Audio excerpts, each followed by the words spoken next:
que tout le monde a la forme. On est parti pour l'épisode numéro 4 de l'Attitude Era. C'est parti, let's go.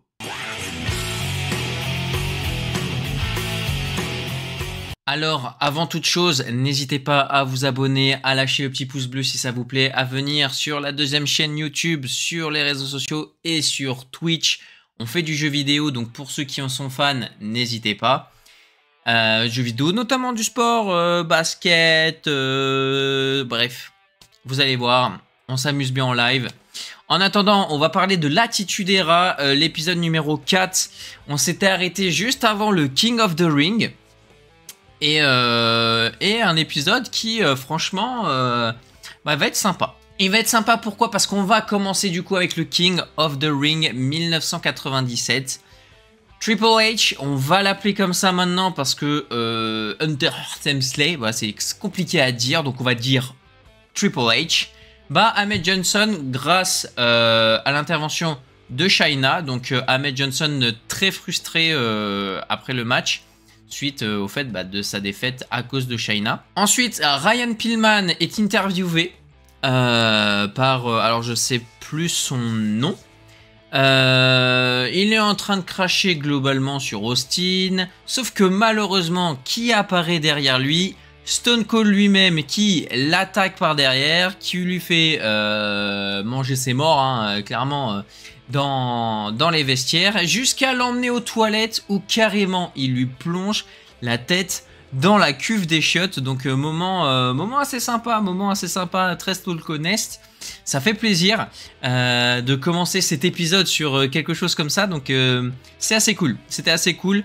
Le segment m'a beaucoup fait rire parce qu'en plus de ça, on sent que c'est un peu fake parce qu'il y a une caméra juste là. Bon bref, c'est un peu un truc à la con, mais c'est marrant. Donc voilà, Ryan Pillman qui finit la tête dans les chiottes. Voilà, c'était sympa. Mankind qui remporte la deuxième demi-finale, parce qu'en gros, dans ce King of the Ring, il y a les deux demi-finales et la finale. Mankind qui remporte le deuxième la deuxième demi-finale de King of the Ring face à Jerry Lawler. Jerry Lawler, je le trouve incroyable parce que quand il rentre dans ce King of the Ring, au micro, qu'est-ce qui me fait rire? Jerry Lawler, qu'est-ce qui me fait rire? Genre, il dit que tout le monde c'est des idiots, puis il croise une meuf sur le côté, et puis il dit qu'est-ce que tu fais là? Le salon de massage, il est pas encore fermé. Tu as des trucs comme ça, genre en mode, bon, ça c'était un peu une teinte, mais tu sais, pas le salon de massage, mais en mode, voilà, salon de massage. Voilà. Ou sinon, il dit heureusement que Mankind il est là, sinon Monsieur McMahon, vous serez officiellement l'homme le plus moche sur Terre. Il a un teint de voix et tout ça qui me fait mais pouffer de rire, je l'adore. Franchement, Jerry Lawler, je l'adore. Je l'adore. La finale. Ensuite, Triple H devient King of the Ring en battant Mankind, encore grâce à une intervention de Chyna, qui frappe cette fois Mankind dans le dos avec le sceptre. Vous savez, alors si vous le savez pas, en gros, King of the Ring, tu reçois une couronne, une cape, c'est pas comme aujourd'hui, une couronne, une cape et un sceptre, et tu t'assois sur le trône. Triple H, il s'en fout. Chyna a cassé le sceptre sur le dos de Mankind, ce qui lui a fait très mal et ce qui a fait gagner le match à Triple H. Donc Triple H, King of the Ring 1997. Et pour ce match de fin, l'Undertaker gagne face à Farouk, mais sous les ordres de Paul Bearer. L'Undertaker dit de passer un savon à Farouk après le match, sauf que Ahmed Johnson défend Farouk. Donc on se dit, oula, c'est un peu bizarre et tout ça, sachant qu'il le détestait un peu. Et en plus de ça, l'Undertaker essaye de le faire une crossline, un coup de la corde à linge, sauf qu'Ahmed Johnson l'esquive et porte un énorme powerbomb sur l'Undertaker avec Paul Bearer qui regarde quand même l'Undertaker avec un sourire. Il est là en train de... Il regarde l'Undertaker au sol et puis il esquisse quand même un sourire. Donc on voit que Paul Bearer, l'Undertaker, c'est assez malsain. J'avais dit que j'allais donner des notes sur chacun des pay-per-view. Pour ce King of the Ring, je mettrais un 3,5 sur 5. Il m'a pas non plus fait énormément kiffer. Non, pardon. Excusez-moi. J'ai oublié un match. Bah ouais, j'ai oublié un match. Austin Michaels. Donc les deux champions tag team qui s'affrontent, excusez-moi. Le match se termine, et notamment c'est un peu pour ça, je suis un peu mitigé sur la fin de ce match. Il se termine en double DQ parce que Austin a été projeté sur l'arbitre qui a été mis KO. Austin porte un stunner sur Shawn Michaels, mais l'arbitre étant KO n'a pas compté jusqu'à 3. Donc Austin a relevé l'arbitre, a porté un stunner sur l'arbitre.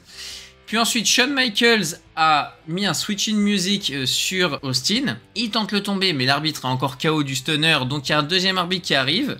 Ok, sauf que le deuxième arbitre va plus s'occuper de son collègue que de finir ce match. Donc ça a énervé Shawn Michaels. Shawn Michaels met un switch-in music dans le deuxième arbitre. Et là, il y en a un troisième qui arrive et qui dit « Vous avez mis 2 arbitres KO, fin du match, disqualification, tous les deux vous rentrez chez vous. » Donc on finit avec un match nul. Pas de grosse bagarre derrière, juste une frustration des deux clans. C'était un peu... J'ai trouvé ça un peu bizarre. Voilà, mais donc c'est un petit peu déçu, je sais pas ce que j'aurais préféré, mais... Ah, le segment de fin était bien avec les arbitres, c'était drôle, mais... Ah, je sais pas, j'en attendais plus quand même, donc ça me donne la note de 3,5 sur 5 pour ce King of the Ring 1997.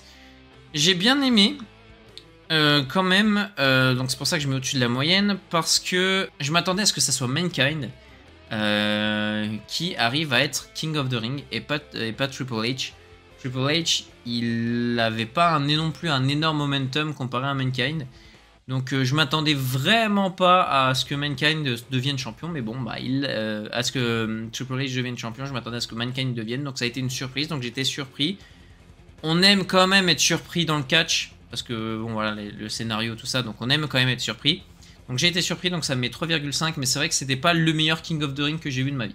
On enchaîne avec le Raw du 9 juin. Triple H est interviewé par Vince McMahon. Il dit qu'à cause de la politique de Vince McMahon, il n'a pas eu sa chance l'année dernière et qu'aujourd'hui, grâce à sa victoire de King of the Ring, le ring, c'est le mien. C'est ma maison, c'est chez moi. Ce ring, c'est ma maison. Mankind, lui, veut un rematch, sauf qu'en arrivant au ring, enfin en étant sur le ring, il se fait agresser par Triple H avec la couronne. La couronne complètement pliée, complètement morte. De toute façon, Triple H, il s'en fout de la couronne. Le matériel, tout ça, voilà, c'était pas ça qui l'importait. Donc il a frappé Mankind avec la couronne. La couronne était cassée, sauf que Mankind en a limite rigolé, l'a posé sur sa tête, a pris sa position d'enfant un peu traumatisé et a commencé à se balancer. On enchaîne ensuite avec un match British Bulldog versus Goldust pour le titre européen. Il me semble que c'est la première fois que le titre européen est remis en jeu. Le British Bulldog attaque Goldust, mais il est sauvé par Ken Shamrock. Donc on ne gagne pas un match en étant disqualifié. Le British Bulldog conserve son titre européen. De ce côté, Farouk, voyant des dissensions notamment entre Savio Vega et Crush, vire tout le monde. Il garde juste D'Lo Brown et alors le Godfather, mais je sais pas comment il s'appelle encore. Mais voilà, donc il garde ces trois là et c'est tout. Voilà, donc la Nation of Domination complètement dissoute. Pas complètement, mais vous m'avez compris. Nouvelle bagarre entre Lawler et RVD contre Paul Heyman et Tommy Dreamer. Donc la petite guerre slash publicité slash je sais pas comment dire fanservice entre la ECW et la WWF continue. Donc voilà, nouvelle bagarre entre Lawler et RVD. Lawler et RVD contre Paul Heyman et Tommy Dreamer. Bon voilà, ça fait que ce castagne, c'est tout. Pas plus. Je le signifie parce que ça fait partie du script, mais c'est tout. Ça va pas plus loin. Attaqué par la Hart Foundation, Austin est remplacé dans le main event par Mankind, qui lui aussi se fait attaquer par Hart Foundation, sauf qu'il se fait sauver par Austin, qui arrive du coup en boitant après s'être fait tabasser, et par Ken Shamrock. Sauf que Austin, on connaît le personnage, j'ai besoin de personne, laissez-moi tranquille. Austin porte un stunner sur Ken Shamrock, la foule est en folie, c'était sympa. Austin se met tout le monde à dos, il en a rien à foutre. Il a littéralement porté un stunner sur un Ken Shamrock qui venait juste aider. On enchaîne avec l'Euro du 16 juin, un certain Brian Christopher, venant de la compagnie de catch de Jerry Lawler, fait ses débuts à la WWE versus Chris Candido. dans cette guerre un peu encore ECW contre la WWF, enfin notamment Jerry de King Lawler. Chris Candido donc vient de la ECW, Lawler agresse Candido avec RVD, mais Tommy Dreamer vient faire le safe avec une chaise. Voilà, toujours la publicité pour la ECW. Mais c'est bien fait, c'est bien fait. Donc c'est sympathique à regarder, cette petite guéguerre un peu entre les fédérations est vraiment sympa. On sent que c'est de la pub, mais c'est vraiment cool à regarder, c'est pas... voilà. C'est sympa à regarder. On arrive dans un match Pillman versus Austin. Stipulation un peu spéciale, c'est que les mecs de la Hart Foundation ont le droit d'être sur les côtés du ring, mais sont menottés aux cordes.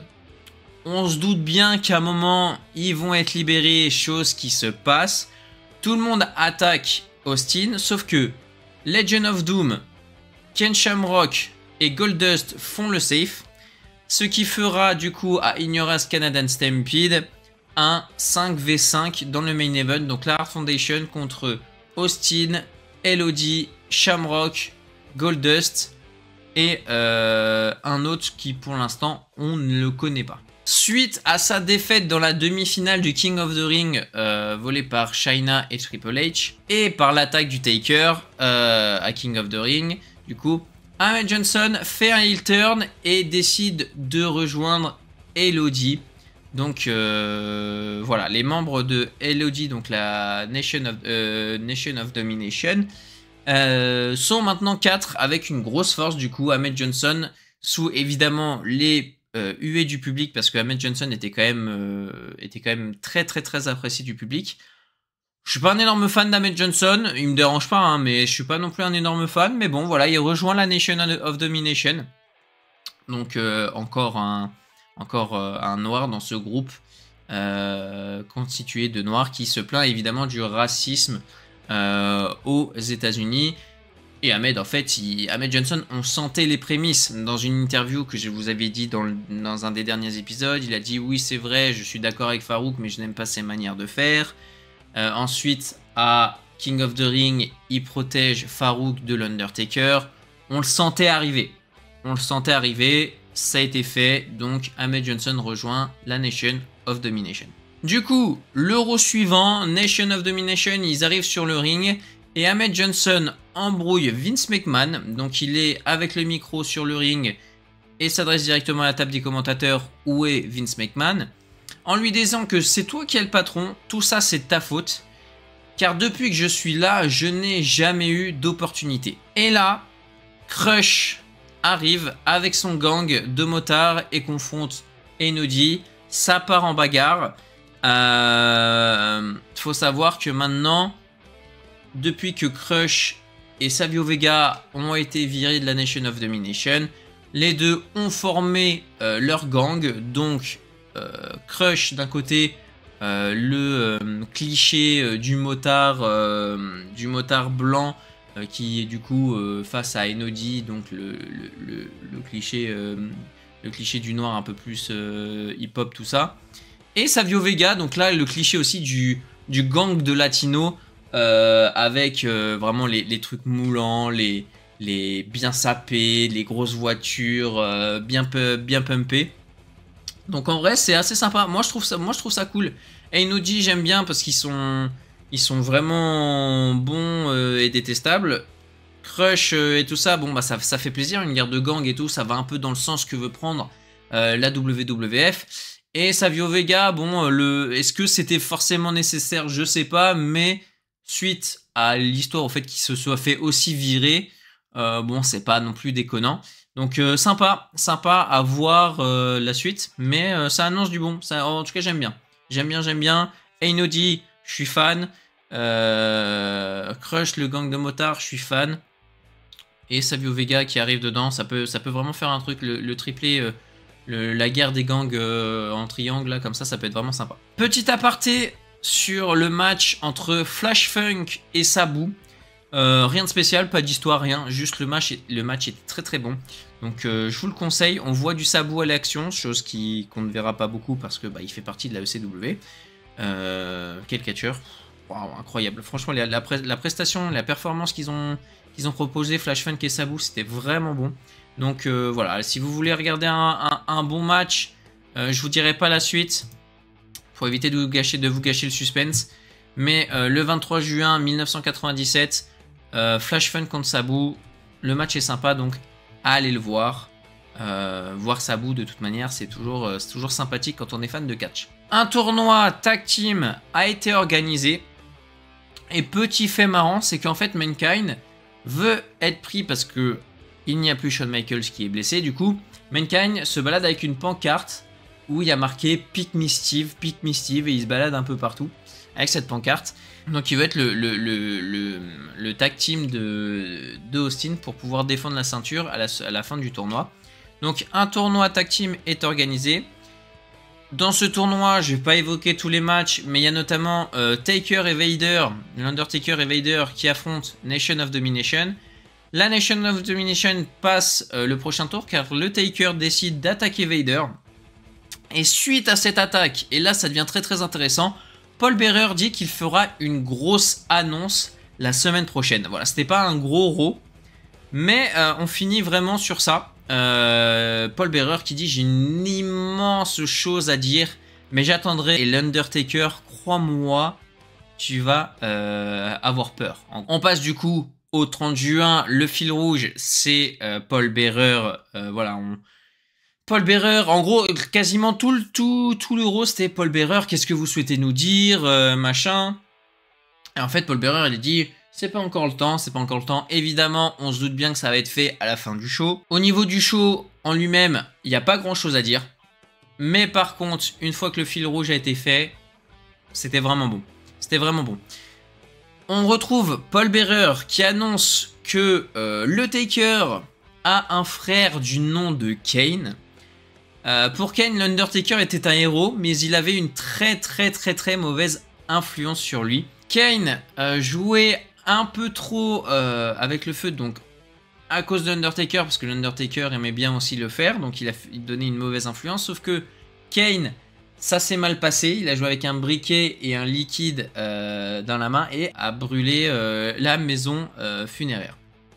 Suite à l'annonce de Bearer, l'Undertaker avoue que Paul a raison, qu'il était né d'un frère qui s'appelait Kane, et que c'est de sa faute si ses parents et Kane sont morts brûlés, car il aurait dû surveiller son petit frère, car son petit frère, encore une fois, jouait avec un briquet et un liquide infernal qui a tout brûlé. 2 jours après, Paul Bearer a forcé le Taker à aller voir la scène de la maison brûlée, ce qui a littéralement créé un traumatisme chez l'Undertaker qui souhaitait oublier. En fait, c'était surtout ça, ce qu'il exprime, c'est surtout je voulais pas en parler parce que tu m'as traumatisé en m'emmenant 2 jours après voir les décombres de tout ce qui a brûlé, donc dont ses parents, son petit frère et tout ça. Et pour Paul Bearer, donc vu qu'il n'a pas surveillé son petit frère, vu que l'Undertaker était une très mauvaise influence pour Kane, il dit que l'Undertaker, you are a murderer, il est un meurtrier. Et il va dire tout le temps maintenant. À chaque fois qu'il va le croiser, murderer, il va le crier sur tous les toits. Par la suite, dans le main event, Vader affronte Rockabilly. Sauf que le Taker arrive assez vite pour confronter et attaquer Paul Bearer. Sauf que sous la menace, Paul Bearer dit littéralement Kane m'a appelé, Kane calls me, Kane is alive. Et là, l'Undertaker, tu es un menteur. Très bizarre, ça finit là-dessus. Ça, voilà, j'avais pas la suite. On voyait le petit logo de fin sur le côté. Je n'avais pas la suite, donc on ne sait pas ce qui s'est passé derrière. Mais voilà, on finit avec un Paul Bearer qui dit que voilà, il l'a appelé, Kane l'a appelé et que Kane est vivant. Il a survécu à l'incendie. On arrive au Canadian Stampede, donc In Your House Canadian Stampede. Le début du show tourne autour du match entre Triple H et Mankind. Le match finit en DQ parce que ça partait vite en bagarre. Ensuite, on a eu quelques matchs, notamment de Light Heavyweight, venus du Japon. Dark Sasuke et Taki Michinoku, je crois. Et je sais pas, désolé, je me rappelle plus. Dans un match d'exhibition, mais clairement la caméra était tournée sur le fait que Mankind et Triple H continuaient à se battre en dehors du ring. Donc voilà, ça se jetait dans les bus, ça s'est battu dans le parking, dans les vestiaires, dans le public, bref. Donc c'était le fil rouge du début de ce show. Je n'ai pas d'autre chose à dire si ce n'est que le Taker bat Vader de manière normale. Voilà, c'est tout. C'est le Taker bat Vader. De toute façon, je suis pas un grand fan des In Your House. Je vais pas vous mentir. Je suis pas un grand fan des In Your House. Mais pour le coup, le final, lui, fut vraiment incroyable. Victoire de la Hart Foundation devant un public canadien complètement acquis à leur cause. Hein. Bret Hart est hué de partout sauf au Canada où il est mais idolé. Suite à cette victoire de ce match à 5, Stone Cold finit menotté par la police. Donc après avoir essayé d'attaquer par derrière avec une chaise, il est menotté. Et puis en fait il sort menotté et en faisant des doigts. Donc c'est-à-dire qu'il a les mains comme ça. Alors je sais pas si vous pouvez voir, mais en gros il est menotté. Et puis il fait des doigts avec les mains menottées dans le dos à tout le monde. La foule le hue, il lui jette des choses et tout ça. Austin, il est de toute façon il est excellent. Enfin, franchement, il n'y a rien à dire sur son jeu d'acteur. Il est juste excellent. La foule commence à lui faire des gros doigts. Bref, l'ambiance est juste incroyable. Et ensuite, Bret Hart ramène toute sa famille. J'ai même cherché s'il y avait Natalia, petite, mais j'ai pas vu. Donc tout au ring, voilà, la célébration dans le ring avec toute la famille, tous les Canadiens et tout ça. Donc c'était sympa, la foule était vraiment en délire. Gros momentum pour la Hart Foundation du coup. Je mets un 2,5 sur 5. Voilà, je mets la moyenne parce que le show était pas non plus incroyable. On a eu un match d'exhibition, on a eu Triple H et Mankind qui se sont suivis un peu partout. Le Taker qui bat Vader de manière juste normale. Bon voilà, il y avait que le final qui était vraiment cool. Avec du suspense en plus, donc ça c'est ce qu'on aime dans le catch. C'est quand il y a du suspense, quand on sait pas trop. Parce que d'un côté, t'as les face. Et d'un autre côté, t'as les heals normalement. Sauf que les heals sont devenus les face et les face sont devenus les heals. Du coup, qui gagne? Bah et on savait pas. On savait pas. Et au final, c'est la Hart Foundation, donc la surprise fut belle. Et donc c'était bien. C'était bien, franchement, la fin du show était vraiment cool. Le lendemain à Raw, on est toujours au Canada. La Hart Foundation remercie le public, encense le Canada en disant que c'est le plus grand pays de ce monde. Les Américains, ça pue la mort. On voit même des pancartes. Alors le British Bulldog se ramène même avec une pancarte où toute la Hart Foundation dessinée pisse sur le drapeau américain. Donc on en est là, hein. C'est vraiment, ça a pris aux tripes tout le public et c'est vraiment sympa, hein. Franchement à regarder, c'est incroyable. Et là il annonce que si à SummerSlam Bret Hart ne bat pas l'Undertaker, il fait la promesse de ne plus jamais catcher sur le sol américain. Sauf que cette fois Steve Austin a réussi son attaque par derrière avec la chaise, et voilà, il attaque en sneaky et puis après il se tire en étant tout content.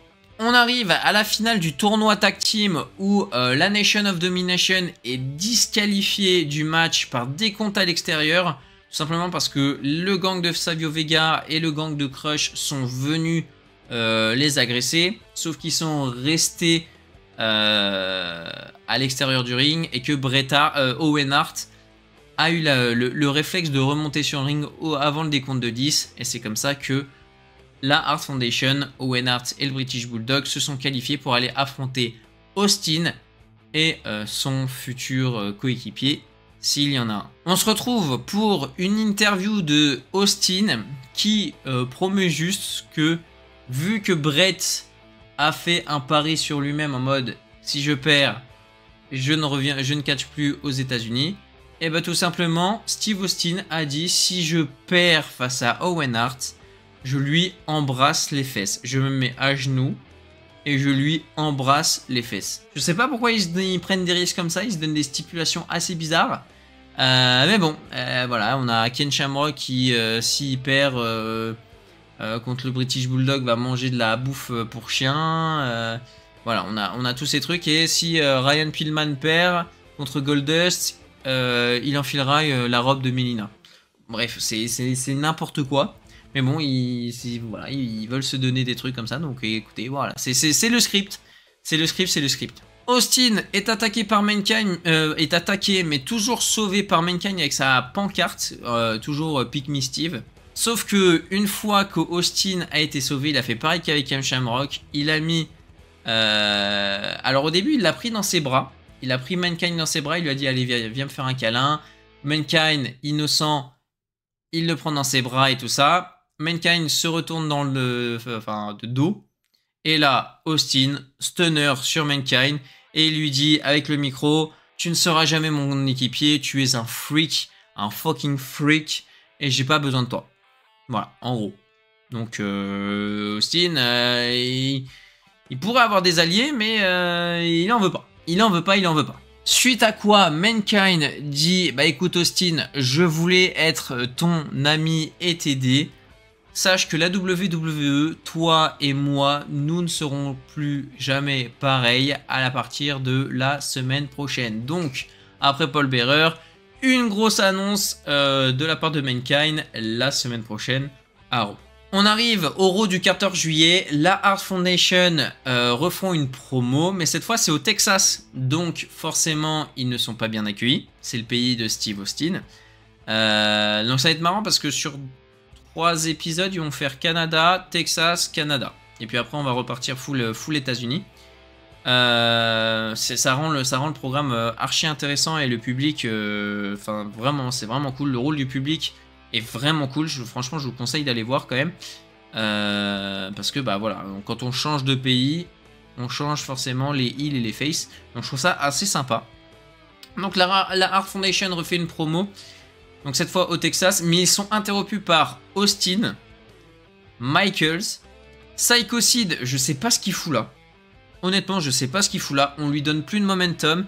Il a perdu en même pas 15 minutes dans un match par équipe à King of the Ring, parce que je l'ai pas même mis, mais le match était nul. Voilà. Shamrock et un certain El Patriot, donc un catcheur masqué en mode lucha libre, mais avec le full apparat américain. A noter qu'il arrive avec la même musique que Kurt Angle.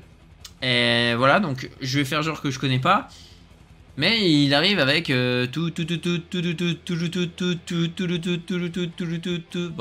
Ouais, c'était le moment chant. Voilà, c'était le moment chant, désolé, excusez-moi, je me suis senti pousser des ailes. Par la suite, le clan de Savio Vega attaque le gang de Crush. Savio Vega, il vient. Il fait, regardez, il s'est passé quelque chose de terrible. Il prend le cameraman avec lui. Il fait, viens. Il fait genre, oh mince, j'ai pas fait exprès, machin. Ça part en bagarre totale. Le mec qui avait accroché la moto de Crush, bah du coup, s'est barré avec la voiture en traînant la moto. Et voilà. Et ça part en course poursuite. Le gang de motards après est parti en course poursuite. Et dans le main event, Austin garde son titre tag team grâce à l'arrivée. Et là, c'est assez drôle parce que Austin a catché un petit moment tout seul. Et puis là, on voit des bots marcher avec une musique un peu chantonnée. Et la musique arrive. Et là, c'est Dude Love, donc le deuxième alter ego de Mick Foley. Et du coup, Austin garde son titre tag team grâce à l'arrivée de Dude Love. Le public texan, cette fois, c'est lui qui est en folie pour Austin. Et Dude Love, bah voilà, Dude Love. Et putain, il arrive sur le ring, Mick Foley, voilà, il y a des nanas partout. Bref, Dude Love. Moi, j'adore. Moi, franchement, j'adore Dude Love. J'adore. Et de toute façon, Mick Foley, j'adore. Quand on verra Cactus Jack... Tac, j'adore, moi j'adore Mick Foley, j'adore le personnage. En plus de ça, ce que je trouve cool, c'est qu'il y a une espèce de lien entre les 3 personnages, c'est-à-dire qu'il y a Cactus Jack qui s'en bat les couilles, c'est un bandit. Mankind, c'est quelqu'un qui souffre et qui recherche l'amour. Et Dude Love, c'est quelqu'un qui en donne. Donc, Voilà, c'est assez cool. Moi, j'aime beaucoup les alter ego de Mick Foley. J'adore Mick Foley de toute manière. On arrive au Raw du 21 juillet. On retourne au Canada. Évidemment, qui fait une promo? La Hart Foundation. Et Owen dit que Austin ne fera pas qu'embrasser mes fesses, mais il pourra aussi suck my toy devant tout le public canadien, en gros, en feu. Ça continue par encenser le public, meilleur country du monde, meilleur pays du monde, nani nanana, les Américains sont tous des salopards, bref, on connaît la chanson, ça devient un peu redondant, mais voilà, on connaît la chanson. Match triple threat, triple menace en équipe, qui voit les Goldwings affronter les Headbangers et les New Jacks, les New Blackjacks, pardon. Les Goldwings gagnent, donc voilà, du momentum pour cette équipe dont je suis pas trop fan. De toute façon, en vrai de vrai, la catégorie tag team est à dormir, hein. Franchement, je suis désolé, hein. Pourtant, dans les New Blackjacks, il y a JBL que j'adore, mais les Headbangers, les Goldwings, j'arrive tellement pas à accrocher. Les New Blackjacks, c'est pareil, on les voit très peu en plus. Oh, la catégorie tag team, elle est à dormir. Ah, franchement, elle est à dormir. Je suis désolé, hein. S'il y en a qui sont fans des Goldwings, des Headbangers ou des New Blackjack, je suis désolé, hein. Mais punaise, c'est dur, hein. Il y a que LOD et quand la Nation of Domination s'en mêle, mais sinon le reste, qu'est-ce que c'est dur. Oh, la catégorie, le roster tag team est vraiment, vraiment faible. Donc voilà, les Goldwings ont du momentum. Donc voilà, les fermiers vont pouvoir ramener leur seau plein de déchets pour les cochons aux abords du ring pour essayer d'aller décrocher le titre par équipe. On est au Canada, Shawn Michaels rentre, et alors là, j'ai adoré ce segment. Shawn Michaels rentre sous les huées du public, littéralement. Shawn Michaels, il adore, et il est trop fort quand il en joue, quand il fait le mec et tout ça, il est trop fort, Franchement, il est arrogant comme il faut, il est parfaitement dans son personnage. C'est trop bien, il se joue du public canadien, pardon. Il leur chie dessus en gros, ouais, le Canada, nani nana, bref. Littéralement, il leur chie dessus, littéralement. Et en plus de ça, il a une annonce à faire où il dit qu'il sera l'arbitre spécial du match entre Taker et Bret Hart. Et il jubile parce qu'il dit « J'ai littéralement l'avenir de Bret dans mes mains. Est-ce qu'il va rester aux États-Unis? Est-ce qu'il va rester aux États-Unis? Si je veux, je peux qu'il ne fasse plus partie de cette fédération. » Évidemment, ça met le public en colère. Quelques minutes après, il y a un match entre je ne sais plus qui. Bret Hart s'en prend à Vince McMahon. Et alors là, dans un segment mais incroyable, le public, il est en feu total. On voit littéralement Vince McMahon assis au commentateur, qui commence à se faire frapper et qui chope, ça paraît tellement vrai, alors je sais que par la suite, on va voir que Bret Hart et Vince McMahon, ils ne s'aiment pas trop, en tout cas, ils ne s'aimaient pas trop, mais ça semblait tellement vrai, et c'est incroyable. Owen Hart qui essaye d'arrêter Bret avec le British Bulldog, sauf que vraiment, il y a Vince McMahon qui arrache le t-shirt, c'était vraiment, il est tête dans le t-shirt Bret, ça semble tellement réel, c'est tellement bien fait. Le public canadien, il est en feu, mais total. Je le répète, il est en feu total. Ce qui en fait un segment vraiment, vraiment plaisant. J'étais à fond devant ma télé, devant mon PC, devant ce segment. Incroyable. J'ai surkiffé ce moment. Et c'est la première fois qu'on voit, il me semble, alors il se faisait insulter, mais Vince McMahon n'a jamais été en altercation physique face à ses employés. Et bah c'est le premier, c'était pas Austin, c'était Bret Hart. Donc incroyable. Puis dans les vestiaires, Shawn Michaels s'est fait attaquer par la Hart Foundation, du coup suite à cette annonce. Ce qui fait que pour le main event de toute l'équipe que je vous ai dit précédemment, c'est l'Undertaker qui va remplacer Shawn Michaels pour un match flag USA contre Canada. Malgré tout, malgré que l'Undertaker s'invite à la place de Shawn Michaels, il ne gagne pas. C'est encore une fois la Hart Foundation devant le public canadien qui remporte ce match, qui décroche le drapeau du Canada dans une ambiance encore une fois électrique. Donc le 21 juillet, franchement, un très bon Raw, un Raw 10 étoiles.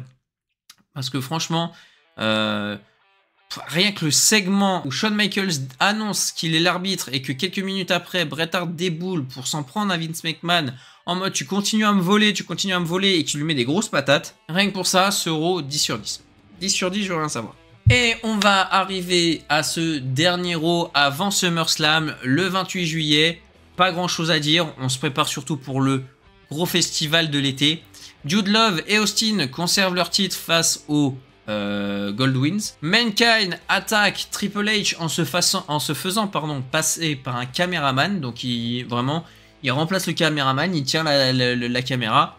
Et puis d'un coup dans le dos, il le frappe. Et Bret affronte ce fameux El Patriot, mais perd à cause de Shawn Michaels. Shawn Michaels qui sera le special guest referee de son match face à Taker à SummerSlam. Et on se retrouvera pour la prochaine vidéo et on commencera par SummerSlam. Ça risque d'être un SummerSlam pépite. SummerSlam pépite. Alors pour vous dire la vérité, j'ai déjà regardé le premier match. Rien que le premier match me vend du rêve. Donc je suis sûr que ce SummerSlam sera fou. En tout cas, j'espère que vous avez kiffé la vidéo. N'hésitez pas à lâcher un petit pouce bleu si ça vous a plu. Je retrace cette histoire de l'Attitude Era et franchement, je prends un pied pas possible et j'espère que c'est pareil pour vous. Donc le petit pouce bleu, abonnez-vous, venez sur les lives si vous voulez voir du jeu vidéo, notamment du sport, mais on fait plein de choses, vous verrez. Au pire, allez sur la seconde chaîne YouTube où vous avez toutes mes rediffs. Je vous fais des bisous. Bah pour le reste, voilà, parce que c'est du catch et violent, donc un peu de bisous, tu vois, pour apaiser les tensions avant SummerSlam, tu vois, un peu de love, Dude Love, je me sens Dude Love, c'est pour ça que je vous fais des bisous et que je vous dis à la prochaine pour une prochaine vidéo de l'Attitude Era. Peace les potes.